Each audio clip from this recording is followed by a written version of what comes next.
नमस्कार दोस्तों, आज के इस वीडियो के अंदर आपका स्वागत है। हम पढ़ने जा रहे हैं एनसीईआरटी क्लास 6 के हिस्ट्री के अंदर, इतिहास के अंदर अध्याय नंबर 3, जिसका नाम है भोजन संग्रह, यानी कि भोजन है वो संग्रह से उत्पादन तक। अब यहाँ पे नैनुओं का भोजन, यहाँ पे एक ये छात्रा आपको दिख रही है, तो इसका पसंदीदा खाना खा रही है थी। तो उसके अंदर थे चावल, स्क्वाश, कद्दू, बीन्स और गोश्त। स्क्वाश, कद्दू और बीन्स उसकी नानी ने अपने घर पर पिछवाड़े के छोटे से बगीचे में ही उगाया था, यानी कि घर के पीछे जो बगीचा था वहाँ पर उगाया था। तो खाते खाते नैना को पिछले दिनों अपनी स्कूल की तरफ से की गई यात्रा के दौरान मध्य प्रदेश में खाए गए खाने की याद आ गई, और वह कितना मसालेदार था, वह ऐसा क्यों था, ये सोच रही है नैनो। तो दोस्तों, ये ऐसा आपके साथ में भी हुआ होगा, कहीं पे आप गए हो और वहाँ पे आपको यदि जो भोजन वहाँ पे परोसा गया वो भोजन बहुत ही अच्छा हो, तो आप इच्छा करते हैं कि काश वो भोजन यहाँ पे भी मुझे मिल जाए। होता है कि नहीं ऐसा। अब आते हैं विभिन्न प्रकार के जो भोजन हैं उनके बारे में। आज जैसे हम भोजन का अधिकांश हिस्सा उगाई गई फसलों और पाले गए पशुओं से मिलते हैं, यानी कि जैसे अपन भोजन करते हैं तो उसमें जो फसलों से प्राप्त होता है, और कई जो हम पशु पालते हैं जिनसे आपको पता है मक्खन वगैरह अपने को, दही, दूध, दही, छाछ वगैरह अपने को मिलता है, राइट। भिन्न भिन्न फसलों को उगाने के लिए भिन्न भिन्न जलवायु की आवश्यकता पड़ती है। जैसे धान की खेती के लिए गेहूं या जौ की तुलना में ज़्यादा पानी की ज़रूरत होती है। देखिए, जो गेहूं की और जो धान की खेती की जाती है तो उसके अंदर गेहूं और जौ की तुलना में अधिक पानी की आवश्यकता होती है धान में। इसलिए हम देखते हैं कि किसान विशेष फसल विशेष क्षेत्रों में उगाते हैं। जहाँ पर पानी की मात्रा प्रचुर मात्रा है वहाँ पर वो अच्छी फसल यानी कि धान जैसी फसलें उगाते हैं। यही नहीं, पशुओं को भी अपने अनुकूल वातावरण की आवश्यकता होती है। जिससे आप ही देख लीजिए, यदि आप कहीं व्यक्ति ऐसे हैं जिनको गर्मी पसंद है रहती है, यानी कि गर्मी में वो रह सकते हैं, कहीं ऐसे हैं जो गर्मी में बिल्कुल नहीं रह सकते हैं, तो वो उस जगह पर नहीं रह पाते हैं। ऐसा ही है कि ऐसे जलवायु और अनुकूल वातावरण की आवश्यकता पशुओं को भी होती है। उदाहरण के तौर पर हम देख सकते हैं कि सूखी और पहाड़ी जलवायु में मवेशियों की तुलना में भेड़ या बकरी अधिक सहजता पूर्वक जीवन जीते हैं। यानी कि जो पहाड़ी इलाके होते हैं आप देखते हैं वहाँ पे भेड़ बकरी चराने वाले लोग ही वहाँ पर रहते हैं, और वो भेड़ बकरी ही वहाँ पे सहजता पूर्वक जीवित रह सकते हैं। और जैसा आपने अपने अध्याय 2 के अंदर भी पढ़ा था कि स्त्री पुरुषों ने अपने भोजन का उत्पादन हमेशा नहीं किया है। ये कई भोजन का उत्पादन ये नहीं कि हमने किया, कुछ चीज़ें ऐसी है जो अपने को डायरेक्टली मिल जाती है। अब बात करते हैं खेती और पशुपालन की शुरुआत के बारे में। अध्याय 2 के अंदर जब हमने पढ़ा था कि दुनिया की जलवायु बदलती रही है, दुनिया के अंदर जलवायु बदलती रही है, साथ ही लोग जिन वनस्पतियों, पशुओं का भोजन के रूप में इस्तेमाल करते थे वे भी बदलते रहे हैं। लोगों का ध्यान कुछ बातों और की ओर गया, जैसे खाने योग्य वनस्पतियां कहाँ कहाँ पर मिलती है। भाई खाने योग्य, ये विशेष ये से ध्यान जाता है कि अभी मान लीजिए आपके दिमाग में कोई भी चीज़ है कि यार मेरे को सीताफल लगाना, तो आप क्या करेंगे, आपको जो चित्तौड़गढ़ है, राजस्थान की बात की जाए, तो आप कोशिश करेंगे कि हाँ वहाँ पे मिलते हैं ऐसे, ठीक है। बीज कैसे अपनी टंडल से टूटकर गिरते हैं, गिरे बीजों का अंकुरण और उनसे पौधों का निकलना आदि। इसी तरह उन्होंने पौधों की देखभाल करनी शुरू कर दी होगी। चिड़िया और जानवरों से पौधों की सुरक्षा की होगी ताकि वे ठीक से बढ़ सकें और बीज पक सकें। इस प्रकार से वो धीरे धीरे कृषक बन गए होंगे, ठीक है। और आगे इसी तरह से जो लोग अपने घरों के आसपास का चारा रखकर जानवरों को आकर्षित कर उन्हें पालतू बनाया होगा। भाई आपको पता होगा, यदि आप के घर पे कोई भी, अपन में जनरली यदि बात की जाए तो कुत्ते की हम बात कर रहे हैं। कुत्ता यदि आपके पास में आता, आप क्या करते हो, उसे यदि रोटी डालते हो, कुछ भी खाने के लिए डालते हो, तो वो आपके पास में यानी कि बिना डरे आपके पास में आ जाता है, ठीक है। ऐसे ही उनको पालतू बनाया होगा। सबसे पहले जिस जंगली जानवर को पालतू बनाया होगा वो कुत्ते का जंगली पूर्वज था। देखिए अभी बात आ गई ना कुत्ते का जंगली पूर्वज, लेकिन पहले जंगली जो कुत्ते होते थे उनकी बात होती है। धीरे धीरे लोग भेड़ बकरी, गाय और सुअर जैसे जानवरों को अपने घरों के नज़दीक आने को उत्साहित करने लगे, और ऐसे जानवर झुंड में रहते थे। कौन से, जो भेड़ बकरी हुए, गाय हुई, सुअर हुए, कुत्ते हुए, ये झुंडों में रहा करते थे, ज़्यादातर घास खाते थे। देखिए आप जानते हैं कि भेड़ बकरी, गाय और सुअर, गाय ये क्या खाते हैं, ये क्या घास खाते हैं, ठीक है। और इनकी जो सुरक्षा करने के लिए अक्सर लोग अन्य जंगली जानवरों के आक्रमण से इनकी सुरक्षा भी करते थे।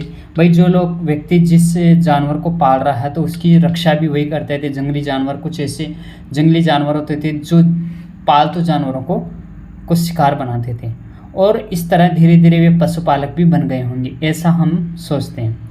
अब आप बता सकते हो कि पहले कुत्तों को ही क्यों पाला गया?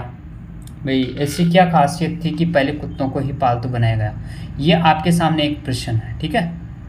अब जो बसने की प्रक्रिया, उस पर छोटी सी अपन नज़र डालते हैं। लोगों द्वारा पौधे उगाने और जानवरों की देखभाल करने की और बसने की प्रक्रिया का नाम दिया गया है। जो जानवरों की देखभाल करने को क्या, बसने की प्रक्रिया। भाई जहाँ पर आप कहीं पे भी रहते हैं तो आप क्या करेंगे, वहाँ पे पेड़ पौधे भी लगाते हैं, जानवरों की देखभाल करते हैं, और वहाँ पर यदि आप रहते हैं तो उसे बसने की प्रक्रिया का नाम दिया गया। अपनाए गए ये पौधे तथा जानवर अक्सर जंगली पौधों तथा जानवरों से भिन्न होते थे। कैसे होते थे? जो जंगली जानवर होते थे उनसे ही भिन्न होते थे। इसकी वजह यह है कि बसने की प्रक्रिया की दिशा में अपनाए गए पौधों जानवरों को लोग चयन करते हैं। उदाहरण के तौर पर लोग उन्हीं पौधों या जानवरों का चयन करते थे जिनके बीमार होने की संभावना कम होती है। यही नहीं, लोग उन्हीं पौधों को चुनते थे जो बड़े दाने वाले अनाज पैदा होते हैं, साथ ही जिनकी मजबूत टंडलें अनाज के पके दानों के भार को संभाल सके। भाई ये तो है नहीं कि हम हर किसी को भाई घास को हम पाल लें और घास हम उगाना शुरू कर दें, ऐसा नहीं होता है। जो चीज़ें हमारी आवश्यकताओं की और ऐसे जो बीमार नहीं हो, यानी कि खराब जो फसलें हैं बिगड़े नहीं, उन्हीं का उगाया जाता था, और ऐसे ही जानवरों का चयन तब किया जाता था। और पौधों को ऐसे जिनका जो टंडल है वो टंडल अनाज के पके दानों का भार संभाल सके, मजबूत पौधों का चयन किया जाता था। ऐसे पौधों के बीजों को संभाल कर रखा जाता था ताकि फिर से उगाने में उनके गुण सुरक्षित रह सके। अब उन्हीं जानवरों को आगे प्रजनन के लिए चुना जाता था। जैसे आप यहाँ पे ये एक देख रहे होंगे, आमतौर पर अहिंसक होते थे, इसलिए हम देखते हैं कि पाले गए जानवर व कृषि के लिए अपनाए गए पौधे जंगली जानवरों तथा पौधों से धीरे धीरे भिन्न होते गए। मिसाल के तौर पर जंगली जानवरों की तुलना में पालतू जानवरों के दांत और सींग छोटे होते थे। यहाँ पे आपको ये दांत शो कर रहे होगा, इसको मैं बड़ा करूँगा तो ये फट जाएगी वैसे, लेकिन फिर भी आप यदि चाहें तो मैं आपको दिखा देता हूँ। ये देखिए, ठीक है। तो ये एक दांत है, एक ये आपको बड़ा सा दांत दिख रहा होगा, ये देखिए, ठीक है। और ये इस तरफ ये आपको छोटा सा दांत दिख रहा होगा, ठीक है। तो ये होता था कि जंगली जानवरों के बड़े दांत होते थे और जो जानवर होते थे यानी कि जो पालते थे उनके पालतुओं के छोटे होते थे। अब इन दांतों को आप देख सकते हैं कौन सा सूअर का और कौन सा पालतू सूअर का। भाई जो बड़ा है वो सूअर का है, जंगली सूअर का, और जो छोटा वो पालतू सूअर का, सिंपली, राइट। अब बसने की प्रक्रिया पूरी दुनिया में धीरे धीरे चलती रही है। भाई एक जगह से दूसरी जगह लोग एक दूसरे को देखकर, तो इनके खरबूजे को देख के खरबूजा रंग बदलता है, तो ऐसे ये लोग एक दूसरे को देखकर ऐसे बसने की प्रक्रिया चलती रही। करीबन 12,000 साल पहले शुरू हुई। वास्तव में आज हम जो भोजन करते हैं, वास्तव में जो अपन अभी भोजन करते हैं, ये बसने की प्रक्रिया की वजह से हैं। जो लोग कृषि के लिए अपनाई गई सबसे पहली और प्राचीन फसलों की यदि बात की जाए तो गेहूं और जौ आते हैं, और उसी तरह सबसे पहले पालतू बनाए गए जानवरों में कुत्ते के बाद भेड़ बकरी आती है, और यह आज भी आपको मिल जाएंगे। और सबसे ज़्यादा जो यदि अपन खाने की बात करें तो उनमें गेहूँ अपन देखते हैं। अपन सभी भोजन के रूप में रोटी ज़रूर इस्तेमाल करते हैं। तो ये 12,000 साल पहले से शुरू हुई है, ये नहीं है कि आज ही शुरू हुआ, बहुत पहले की बात है। और ये कुत्तों को भी बहुत पहले से, और भेड़ बकरी जो आज आप देखेंगे तो ग्रामीण क्षेत्रों में हर जगह पे आपको भेड़ बकरी मिल जाते हैं। तो ये आज के नहीं है, ये बहुत दिनों पहले की बात है, तब से ये शुरू हो रखे हैं। अब बात करते हैं एक नवीन शैली की, जिसके अंदर क्या है नवीन शैली और क्या है इसके अंदर। तो यदि आप देखेंगे कि किसी पौधे के बीज को बोकर देखते हैं आपके यदि आप ग्रामीण क्षेत्र से हैं तो आप वहाँ पे बोकर देखते होंगे, या फिर आप शहर में भी है या कहीं पे भी हो XYZ किसी भी जगह पे। लेकिन यदि आप किसी भी पौधे को सब्जी का हो चाहे किसी का भी हो, तो आप क्या पाएंगे इसके अंदर, इसे विकसित होने में कुछ वक्त लगता है। ये नहीं है कि आपने आज बोया और कल हो गया बड़ा, नहीं, कुछ वक्त लगता है, कुछ दिन भी लग सकते हैं। कुछ ऐसे पौधे होते हैं जो कुछ दिन के अंदर अंकुरित हो जाते हैं, बड़े हो जाते हैं। कुछ ऐसे पौधे होते हैं जो महीने लग जाते हैं, या फिर जो अपन फल फ्रूट वाले यदि पौधों की बात की जाए तो उनके अंदर कई साल भी लग जाते हैं। और इसलिए जब पौधे उगाने लगे तो उनकी देखभाल के लिए उन्हें एक ही जगह पर लंबे समय तक रहना पड़ा। ये भी है कि देखिए कुछ पौधे हैं जिसे आप कोई सा भी बड़ा फलों का आप पेड़ ले लें तो ये तो है नहीं कि वो महीनों के अंदर हो जाए, भाई 10 महीने में 5 महीने में हो जाए, ऐसा तो है नहीं। आपको उसके अंदर सालों लगते हैं। तो आप क्या करेंगे, उस पौधे की देखभाल के लिए आप उसी जगह पे रहते हैं और वो बचने की एक प्रक्रिया में आ जाता है। और बीज बोने से लेकर फसलों के पकने तक पौधों की सिंचाई करने, खरपतवार हटाने, जानवरों व चिड़िया से उनकी सुरक्षा करने में बहुत से ऐसे काम शामिल थे। आज भी आप देखते हैं तो आप किसी भी ये नहीं है कि आपने बीज बो दिया, फसल बो दिया और आप फिर उसके सिर्फ काटने के वक्त या पकने के बाद में आप जाएंगे। उसके बीच में भी कई प्रक्रियाएं होती है, खरपतवार हटाने की, उसकी सिंचाई करने की, और जानवरों चिड़ियों से उनकी सुरक्षा आप करते हैं। ठीक है। कटाई के बाद अनाज का उपयोग बहुत संभल कर करना पड़ता था।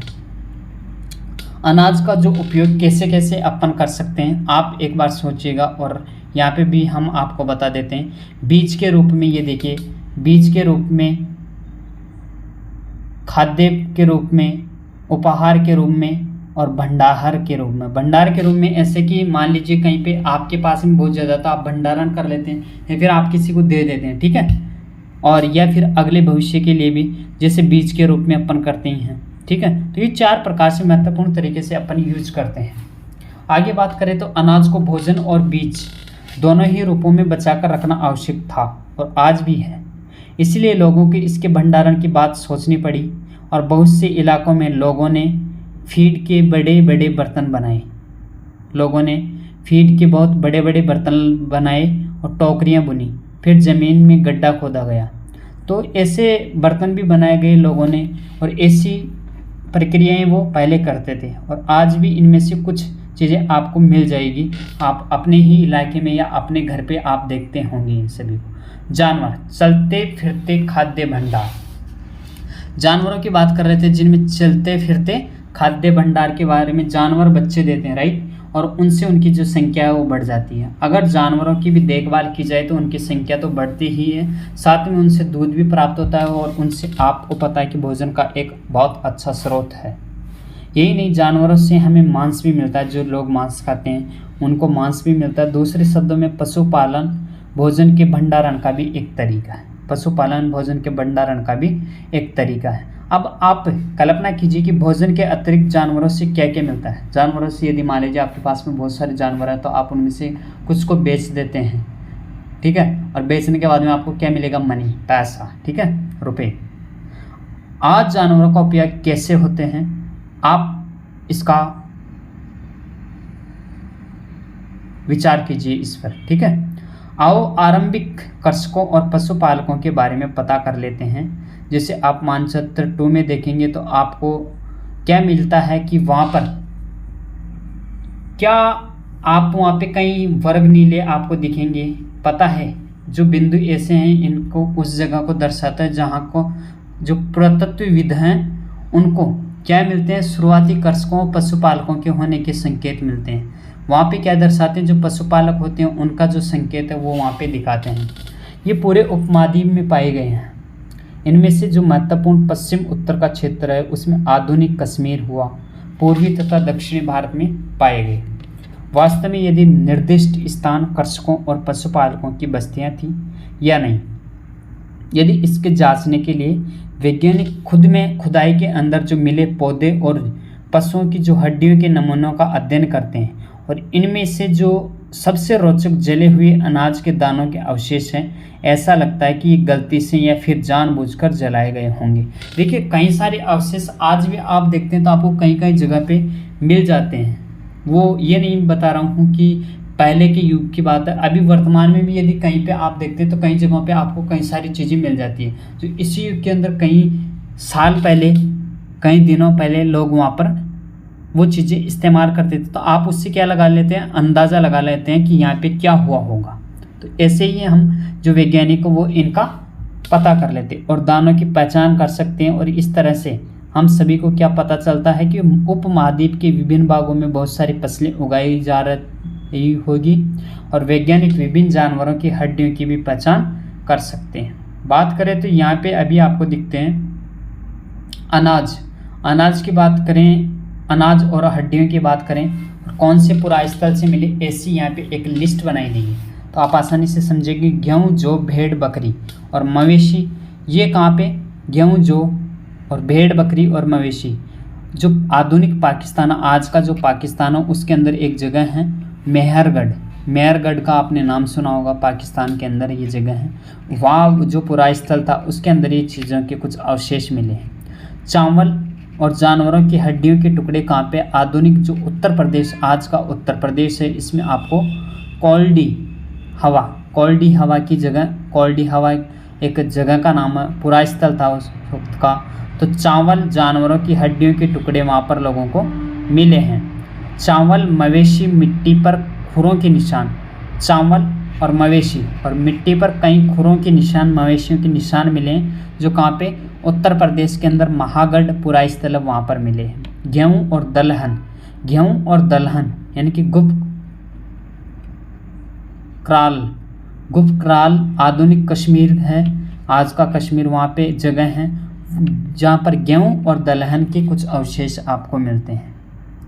गेहूँ और दलहन, कुत्ते, मवेशी, भैंस, भेड़, बकरी कहाँ पर, बुर्ज होम, कश्मीर के अंदर आप देखेंगे तो कश्मीर के अंदर ये कुछ एक जगह है, पुरास्थल था बुर्ज होम, जहाँ पर गेहूँ, दाल, कुत्ते, मवेशी, भैंस, भेड़, बकरी के अवशेष मिले हैं। आधुनिक, अब देखिए इसमें आपको एक कॉमन सी चीज़ दिख रही होगी इतनी देर से, गेहूँ, दलहने वगैरह, कुत्ते ये और भैंस, ये हर जगह पर, अधिकतर जगहों पर, अधिकतर जो पुरास्थल है वहाँ पर इनके अवशेष मिले। गेहूँ, हरे चने, जौ, भैंस, बैल, ये कहाँ पे, चिराद, आधुनिक बिहार के अंदर एक जगह है चिराद, एक पुरास्थल है के रूप में खोज हुई, वहाँ पर इसके अवशेष मिले। जवार, बाजरा, मवेशी, भेड़, बकरी और सूअर, हल्लूर आंध्र प्रदेश के अंदर है, वहाँ पर इसके कुछ अवशेष मिले। काला चना, जवार, बाजरा, मवेशी, भेड़ व सूअर। काला चना की बात की जाए, ये फेयमपल्ली, आधुनिक आंध्र प्रदेश के अंदर इनके कुछ अवशेष मिले। और जिन जगहों पर अनाज व हड्डियों के अवशेष मिले उनमें से सिर्फ कुछ ही है, ऐसे कुछ अवशेष हैं। और आप देखेंगे कि इनमें से कुछ के जो अवशेष हैं और कुछ जगहों के जो आपको मिलते हैं, उनमें कईयों की जो जगह हैं वहाँ पर आपको उनके सेम मिल जाते हैं। स्थायी जीवन की और पुरातत्वविदों को कुछ खास पुरास्थलों व झोपड़ियों और घरों के निशान मिले। जो पुरातत्वविद हैं इनको कुछ जगहों के कुछ विशेष अवशेष मिले हैं। अब यदि हम बात करें स्थायी जीवन की ओर, तो स्थायी जीवन में पुरातत्वविदों को कुछ पुरास्थलों पर झोपड़ियों और घरों के निशान मिले, यानी कि कुछ झोपड़ियों और घरों के निशान वहाँ पे पुरातत्वस्थलों पर पुरातत्वविदों ने जो खोज किए हैं, खुदाई की है, उनको मिले हैं। जैसे कि बुर्ज होम, जहाँ अभी हमने बात की थी, कश्मीर के अंदर हैं। जो लोग गड्ढे के नीचे घर बनाते थे उन्हें, जिन्हें को क्या कहा जाता था, गर्तवास कहा जाता है। गर्तवास जो गड्ढे के अंदर घर, यानी कि गर्त का मतलब होता है गड्ढा, वास यानी कि रहना। इनमें उतरने के लिए सीढ़ियाँ होती है। आज भी आप देखेंगे तो अंडरग्राउंड जो नीचे की तरफ रहते हैं उनमें सीढ़ियाँ रहती है और ऐसे घर बनाए जाते हैं। इससे उन्हें ठंड के मौसम में सुरक्षा मिलती है। आप देखते हैं कि जो ज़मीन के अंदर और जो तल पर रहते हैं उनको यानी कि सर्दी बहुत कम लगती है। ठीक है। पुरातत्वविदों को झोंपड़ियों के अंदर और बाहर दोनों ही स्थानों पर आग जलाने की जगह मिली है। पुरातत्वविदों की झोंपड़ी के अंदर बाहर दोनों ही जगहों पर आग जलाने की कई जगह ऐसी जगह मिली है। ऐसा लगता है कि लोग घर के अंदर व बाहर दोनों स्थानों पर आग जलाते थे और खाना पकाते होंगे, ऐसा मौसम के अनुसार। एक गर्तवास का आप चित्र बना सकते हैं। बहुत सारी जगहों से पत्थरों के औजार भी मिले, कई जगहों पर पत्थरों के औजार मिले। इनमें से कई ऐसे औजार हैं जो पूरा पाषाण युगीन उपकरणों से भिन्न है। पूरा पाषाण युग यानी कि तो उससे कुछ भिन्न है। इसलिए इन्हें नवपाषाण युग कहा जाते हैं। यानी कि जो पुरापाषाण युग के अंदर जो उपकरण मिले इनसे ये भिन्न प्रकार के थे, इस कारण इन्हें नवपाषाण युग के औजार माने गए हैं। और वे औजार भी हैं जिनकी धार को और अधिक पैना करने के लिए उन पर पॉलिश चढ़ाई जाती थी। औंखली और मुसल का प्रयोग अनाज तथा वनस्पतियों से प्राप्त अन्य चीज़ों को पीसने के लिए किया जाता था। आज हजारों साल बाद भी औंखली और मूसल का प्रयोग अनाज पीसने के लिए किया जाता है। उसी तरह प्राचीन प्रस्तर युगीन औजारों का निर्माण और प्रयोग लगातार होता रहा है। कुछ औजार हड्डियों से भी बने हैं। अब कुछ औजारों की यदि बात की जाए तो आपको स्पष्टतः यहाँ पे कुछ औजार आपको दिखाई जाता है। ये देखिए, आराम से आप देख सकते हैं, आपको अच्छे प्रकार से दिख रहे होंगे। ये कुछ पत्थरों के औजार हैं। तो नवपाषाण युग के कुछ औजार हैं, इनमें क्या समानताएं आप देख सकते हैं। ये देखिए, इनसे कुछ, ये देखिए यहाँ पर ये नोक सी का आपको दिख रही होगी, ये देखिए, ठीक है, जहाँ पर मैं टच कर रहा हूँ तो ये कहीं पर ऐसा है। अभी जैसे ये वाला है, इसके कुछ है नहीं, इसमें थोड़ी बहुत नोक है, इसमें भी है, इसके अंदर बहुत ज़्यादा नोक है कि नहीं। तो ऐसे ही उस पाषाणी काल की बात ये है नवपाषाण युग की। नवपाषाण युग के पुरा स्थल से कई प्रकार की मिट्टी के बर्तन मिले हैं। कभी कभी इन पर अलंकरण भी किया जाता है और बर्तनों का उपयोग चीज़ों के को रखने के लिए किया जाता था। बर्तनों का उपयोग, जो बड़े बर्तन बनाए जाते थे उनका उपयोग चीज़ों को रखने के लिए, और धीरे धीरे लोग बर्तनों का प्रयोग खाना बनाने के लिए भी करने लगे थे। आज आप देखते हैं तो बर्तन तो भाई जो कुछ भी कार्य करते हैं तो उनमें कुछ बर्तन संसाधनों की आवश्यकता होती है। चावल, गेहूँ तथा दलहन जैसे अनाज अब आहार का महत्वपूर्ण हिस्सा बन गए। आप देखते हैं कि चावल, गेहूँ और दलहन, इनका महत्वपूर्ण हिस्सा हमारे जीवन में आज है। इसके साथ साथ अब लोग कपड़े भी बुनने लगे थे। लोग क्या करने लगे, कपड़े भी बुनना शुरू कर दिए। इसके लिए कपास जैसे आवश्यक पौधे उगाए जा सकते थे, यानी कि उगाए जा सकते थे। और उस वक्त फिर क्या, कपास की खेती को भी महत्वपूर्ण स्थान मिलना शुरू हो गए। क्या परिवर्तन हर जगह एक ही साथ आए होंगे, ये आपके मन के अंदर हो रहा होगा, या ऐसी बात नहीं है कि एक तरफ जहाँ कई लोग जो जगहों पर स्त्री पुरुष शिकार और भोजन संग्रह करने का काम करते थे, वहीं अन्य लोगों ने हजारों साल के दरमियान धीरे धीरे खेती व पशुपालन को अपना लिया। बहुत जगह लोग मौसम के मुताबिक बदल बदल कर अपनी जीविका चलाया करते थे। क्या आप देख सकते हैं, जैसे यहाँ पर आपको एक बहुत बड़ा बर्तन है और इस पात्र में क्या रखा होगा, बताइए। आप थोड़ी कल्पना कीजिए कि ये बर्तन है, ये क्या काम आता होगा उस वक्त। अब कुछ रीति रिवाजों की यदि बात की जाए तो अन्य जो रीति रिवाज थे उनमें आता है, पुरातत्वविद बहुत स्पष्ट रूप से इस बारे में कुछ नहीं कह सकते थे। पुरातत्वविद इनके बारे में कुछ नहीं कह सकते थे, और विद्वानों ने ऐसे किसानों का अध्ययन किया है। विद्वानों ने ऐसे किसानों का अध्ययन किया जिनमें प्राय कृषक और पशुपालक समूह में रहते थे, जिन्हें जनजाति कहा जाता था। जो कृषक और पशुपालकों को जनजाति कहा जाता था। विद्वानों ने ये भी पाया है कि ये लोग क्या करते थे, कुछ ऐसे रीति रिवाजों को मानते थे जो संभवतः पहले ही से ही प्रचलित रहे हैं। कुछ ऐसे रीति रिवाज थे जो पहले से चले आ रहे थे, उनको ये लोग भी माना करते थे। अब जनजाति पर छोटी सी नज़र डालते हैं, आखिर ये क्या होता था। जनजाति प्राय यदि आप बात करें तो इसी जनजाति के संबंध में हम बात कर रहे थे कि प्राय छोटी छोटी बस्तियों में रहते थे, और ज़्यादातर जो क्या करते थे, एक दूसरे से संबंधित होते थे, और इस तरह से परिवारों के समूह मिलकर जनजाति का निर्माण करते थे। अब जनजाति के सदस्य प्रश्न बन सकता है, जनजाति का निर्माण कैसे होते थे। तो प्राय जनजाति के लोग छोटी छोटी बस्तियों में रहते थे, और ज़्यादातर परिवार एक दूसरे से संबंधित होते थे। इस तरह के परिवारों के समूह मिलकर जनजाति का निर्माण करते हैं। अब बात करें जैसे ही, तो जनजाति के सदस्य शिकार, भोजन संग्रह, खेती, पशुपालन, मछली पकड़ने जैसे पैसे अपनाते थे। और अक्सर जो महिलाएं होती थी वो खेती का काम करती थी। महिलाएं खेती में दक्ष रहती थी, उनको वो काम करने में थोड़ी आसानी रहती थी, और इसी के लिए उन्हें माना जाता था। इसमें जो ज़मीन तैयार कर बीज बोने, पौधों की देखभाल करने से लेकर फसल को काटने तक के काम शामिल होते थे। और बच्चे पौधों की देखभाल करते थे, चिड़ियों और जानवरों को दूर भगाते थे। आज भी देखते होंगे तो रखवाली करने के लिए घरवाले भेजते हैं कि नहीं। जैसे फसल बोते हैं तो जानवरों, ये चिड़ियों से बचाने के लिए, कौओं से बचाने के लिए, क्योंकि वो जो ऐसे जानवर होते हैं वो छोटे छोटे जो पौधे होते हैं या फिर वो बीज को उठा लेते हैं, जिसके कारण जो फसल है वो नष्ट हो जाती है और बीज उग नहीं पाते, क्योंकि जब बीज ही नहीं है तो कहाँ से उगेंगे। ताकि वे पौधों और फसलों को नुकसान न पहुंचाए, महिलाएं फसल दावकर अनाज कूटती पीसती है। आज भी देखते होंगे तो जब खिचड़ी आपके बनती होगी तो कूटती है या पीसती है, कौन करती है? महिलाएं। पुरुष आमतौर पर पशुओं के बड़े बड़े झुंडों को चराते हैं, जबकि जो बच्चे होते हैं वो छोटे छोटे झुंडों को, और ये जानवर की सफाई व दूध निकालने का काम स्त्री पुरुष दोनों मिलकर करते थे। और इसी तरह मिलकर बर्तन बनाने, टोकरियां बुनने, औजार व झोंपड़ियां बनाने का काम भी साथ साथ करते थे।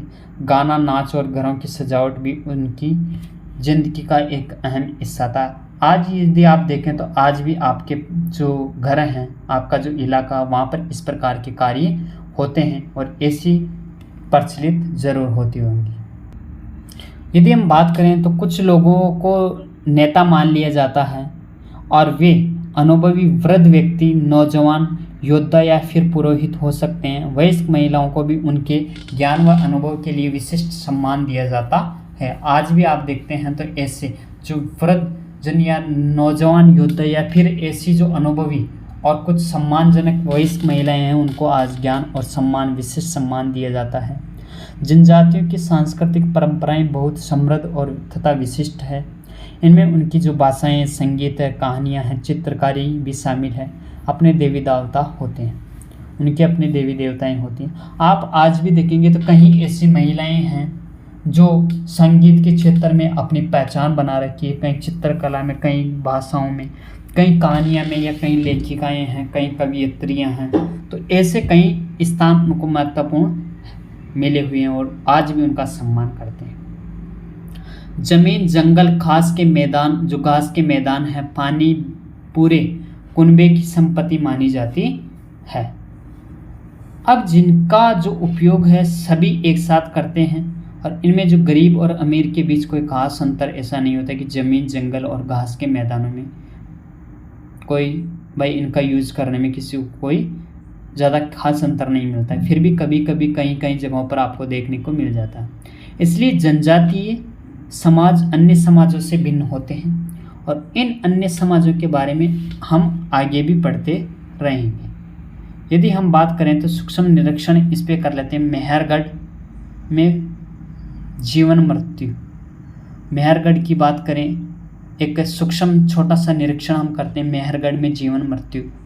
तो मेहरगढ़ आप ढूंढ सकते हैं, जो कि आधुनिक कहाँ पर, पाकिस्तान में। ये ईरान जाने वाले रास्ते, सबसे महत्वपूर्ण रास्ते बोलन दर्रे के पास एक हरा भरा समतल स्थान है। जब यदि आप ईरान जाते हैं तो वहाँ पर एक महत्वपूर्ण रास्ते के अंदर ये बोलन दर्रे के पास एक हरा भरा समतल स्थान है। और मेहरगढ़ संभवतः वह स्थान है जहाँ के स्त्री पुरुषों ने इस इलाके में सबसे पहले गेहूँ और जौ उगाना और भेड़ बकरी का पालन करना सीखा था। यहाँ खुदाई की सबसे पहले के स्तरों से पुरातत्वविदों को विभिन्न प्रकार की जानवरों की हड्डियाँ मिली हैं। इनमें हिरण, सुअर जैसे जंगली जानवरों की महत्वपूर्ण जो हड्डियाँ हैं वो भी शामिल है। इसके बाद के स्तरों में भेड़ बकरियों की जो हड्डियाँ हैं वो ज़्यादातर मिली है। इसके ऊपर ज़्यादा मवेशियों की ही हड्डियाँ मिलती है और ऐसा लगता है कि लोग मवेशी पालने लगे थे। यदि आप गांव की बात करें तो गांव की यह विशेषता है कि वहाँ रहने वाले अधिकांश लोग भोजन उत्पादन में लगे होते हैं। मेहरगढ़ में इसके अलावा चौकोर व आयताकार घरों के कुछ अवशेष भी मिले हैं और प्रत्येक घर में 4 या उससे ज़्यादा कमरे वहाँ पर मिले हैं, जिनमें कुछ संभवतः भंडारण के काम आते होंगे, ये हम कल्पना कर सकते हैं। आगे बात करते हैं पहले और बाद के स्तर। जब पुरातत्वविद किसी जगह की खुदाई करते हैं तो वे कैसे समझते हैं कि कौन से स्तर पहले हैं और कौन से बाद के हैं। भाई पुरातत्वविद इस खुदाई की जगह करते हैं तो वो कैसे समझते होंगे कि कौन से स्तर पहले हैं और कौन से बाद के हैं। यदि आप चित्र आपको दिखा देता हूं अभी, तो यहाँ पर आप देखेंगे ये चित्र आपको दिख रहा है, ठीक है। तो मान लो कि लोगों ने क्या कि सबसे पहले समतल भूमि स्तर 4 पर रहना शुरू किया। यह आपको स्थल 4 दिख रहा है, तो यहाँ पर रहना शुरू किया होगा। आमतौर पर जहाँ पर लोग रहते हैं, घर टूटने पर दोबारा वहीं पर घर बना लेते हैं। टूटे फूटे सामान और कूड़ा करकट भी घरों के आसपास जमा होते रहते हैं, आप देखते हैं। इन कारणों से बस्ती की ज़मीन धीरे धीरे ऊंची होती है और फिर सैकड़ों सालों के बाद में वहाँ एक टीला बन जाता है। आप देखते हैं कि ऐसे धीरे धीरे जो ज़मीन है वहाँ पर सैकड़ों सालों के बाद में धीरे धीरे ऊंची होती रहती है और वहाँ पे टीला बन जाता है। इसलिए जब टीले की खुदाई की जाती है तो इसमें जो सबसे निचला और सबसे पुराना हिस्सा होता है, उसके बाद वहाँ पर कई सारी ऐसी चीज़ें वहाँ पर मिलती है और इसे ऊपरी और निचली तहें आमतौर पर स्थल के रूप में कहता है। 3 और 2 और 3 को आप देखें यहाँ पे कौन सा पुराना है, तो कौन सा होगा, 3 होगा, ठीक है। उसके बाद में तो दूसरा है। अब यदि बात करें आगे, तो मृत्यु के बाद सामान्यतः मृत व्यक्ति के सगे संबंधी उसके प्रति सम्मान जताते थे और लोगों की आस्था के मृत्यु के बाद भी जीवन होता है। और वो क्या करते थे, वो कब्रों में मृतकों के साथ कुछ सामान भी रखे जाते थे, जिससे जिस व्यक्ति को जो पसंद होता था वो। मेहरगढ़ में ऐसी कई कब्रें मिली हैं, जो एक कब्र एक मृत व्यक्ति के साथ एक बकरी को भी दफनाया गया, जो कि आप यहाँ पे देखेंगे, और संभवतः इस परलोक में मृतक के खाने के लिए खा गया रखा होगा। ये आप तस्वीर देख सकते हैं। और यहाँ पे आप यदि ये वाली तस्वीर देखेंगे तो ये किससे संबंधित है, वो भी मेहरगढ़ के घर का चित्र है। ये मेहरगढ़ के घर का चित्र है, जिसमें घर शायद ऐसे दिखते होंगे जिस घर में वो रहते होंगे, और आप जहाँ पर रहते हैं उसमें और इसमें क्या समानताएं वो आप चर्चा कीजिएगा। बात करें, ये जो व्यक्ति अभी अपन ने बात की मेहरगढ़ के अंदर कब्र के अंदर ऐसा मिला है अपने को एक चित्र और एक ऐसी जगह। तो बकरी का जो कंकाल यहाँ पे आपको दिख रहा होगा, देखिए ये और ये, ठीक है, ये तो आप पहचान सकते हैं इसको। तो इस प्रकार से कुछ अवशेष मिले हैं। दाऊदजली हैंडिंग, अभी मानचित्र 2 में हम दाऊदजली हैंडिंग आप ढूंढिएगा, जो मैप अपन ने आपको दिखाया था पहले कुछ अध्याय में, तो वहाँ पर आप देख सकते हैं। और ये पूरा स्थल चीन और म्यांमार की ओर जाने वाले रास्ते, कौन से रास्ते में आता है, दाऊदजली आता है ब्रह्मपुत्र, यानी कि चीन और म्यांमार की ओर जाने वाले रास्ते में ब्रह्मपुत्र घाटी की एक पहाड़ी पर है। यहाँ खरल और मुसल जैसे पत्थर के उपकरण मिले हैं। इससे पता चलता है कि यहाँ के लोग भोजन के लिए अनाज उगाते होंगे। और साथ ही यहाँ जेडाइट पत्थर भी मिलता है। कहाँ पर, अभी अपन ने बात की दाऊदजली हैंडिंग पर, जेडाइट पत्थर भी मिला। संभवतः ये पत्थर चीन से आया होगा। इसके अतिरिक्त इस पूरा स्थल से कास्टाम्स्म अति प्राचीन लकड़ी है, जो सख्त होकर पत्थर बन गई है के औजार और भी कुछ ऐसे बर्तन भी वहाँ पर मिले हैं। यदि हम छोटी सी और नज़र यदि घुमाते हैं कहीं पे, तो इसी के अंदर हम तुर्की आप ढूंढ सकते हैं अपने मैप के अंदर। नवपाषाण युग के सबसे प्रसिद्ध पुरा स्थलों में एक चतालह्यूक तुर्की में है। चतालह्यूक पुरा स्थलों के अंदर एक प्रसिद्ध पुरा स्थल है चतालह्यूक, जो कि तुर्की में है। यहाँ दूर दराज स्थलों से कई चीज़ें लाई जाती है और उनका उपयोग किया जाता था, जैसे सीरिया से लाया गया चकमक पत्थर, लाल सागर की कोडियाँ व भूमध्य सागर की सीपियाँ। भूमध्य सागर से सीपियाँ लाई गई, लाल सागर से कोडियाँ, और कहाँ से, सीरिया से चकमक पत्थर। और ध्यान रहे कि उस समय तक पहिए वाले वाहन का विकास नहीं हुआ था। लोग सामान खुद या जानवरों की पीठों पर लादकर लाया करते थे। अब आप छोटी सी कल्पना आप कीजिएगा, आपके पास में कोई टुकड़ा है, फसल उगाएंगे, बीज कहाँ से मिलेंगे, कैसे आप उन्हें बोएंगे और कैसे उनकी देखभाल करेंगे, यदि आप फसल कैसे काटेंगे, लायक है भी या नहीं। यदि आप बात करेंगे तो ये क्या आपका जो इलाका है और आप यदि ग्रामीण क्षेत्रों से आते हैं तो आपको विशिष्ट प्रकार से आपको इनकी जानकारी होगी। उपयोगी शब्दों में बात करें, कृषकों की बात करें तो कृषि किसानों में आता है। और अब अपने सामने कुछ उपयोगी शब्द आते हैं जिनमें कृषक आप जानते हैं, किसान जो खेती करते थे, पशुपालक जो पूरा पाषाण युग के बाद में नव पाषाण युग के अंदर जो पशुओं को पाले, जिन्होंने कुछ जो जंगली पशु हुए उनमें से कुछ पशु ऐसे छांट के और भिन्न भिन्न पशुओं को पाला, तो वो पशुपालक हुए। नव पाषाण युग हुआ, पूरा पाषाण युग के बाद में जो 12,000 साल के बाद में शुरू हुआ नव पाषाण युग, वहाँ से बर्तन, कुछ ऐसे बर्तन अपन को मिले हैं कुछ पुरास्थलों से जो पुरातत्वविदों की खोज के अनुसार, तो वो बर्तन वहाँ पे हुए। जनजाति जो छोटी छोटी बस्तियों में रहते थे और जो एक दूसरे से संबंधित थे वो जनजाति हुए, गांव हुए, घर आप जानते हैं कुछ भिन्न प्रकार के घर भी पहले हुए, कब्रें जहाँ पर आपको पता है कि वहाँ पे उनके साथ में क्या क्या मिला, उनकी जो पसंदीदा चीज़ें होती थी वो भी अपने को मिली है। अब यदि कुछ बात करें तो तीतियों की बात कर लेते हैं, जो पूरा नव पाषाण युग के अंदर जो बसने की प्रक्रिया का आरंभ कब हुआ, 1200 साल पहले। मेहरगढ़ की बस्ती का आरंभ कब हुआ, लगभग 800 साल पहले। तो इस प्रकार से हमने पूरी जानकारी यहाँ पे प्राप्त करी है। यदि आपको अच्छा लगा हो तो दोस्तों के साथ में शेयर करें, पहली बार हो चैनल पर तो लाइक करें।